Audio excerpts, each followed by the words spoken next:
The Book of Exodus, Chapter 1.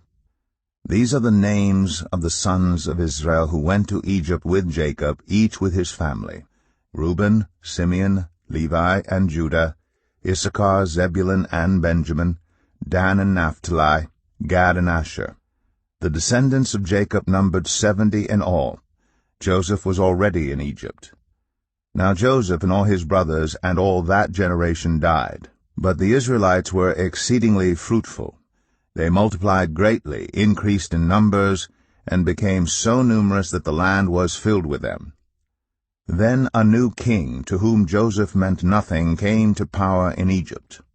"Look," he said to his people, "the Israelites have become far too numerous for us. Come, we must deal shrewdly with them, or they will become even more numerous, and if war breaks out, will join our enemies, fight against us, and leave the country."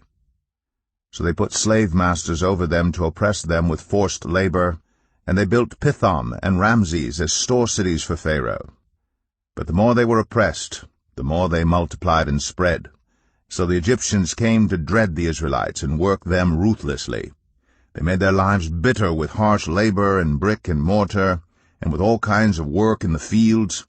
In all their harsh labor the Egyptians worked them ruthlessly. The king of Egypt said to the Hebrew midwives, whose names were Shiphrah and Puah, "When you are helping the Hebrew women during childbirth on the delivery stool, if you see that the baby is a boy, kill him. But if it is a girl, let her live." The midwives, however, feared God, and did not do what the king of Egypt had told them to do. They let the boys live.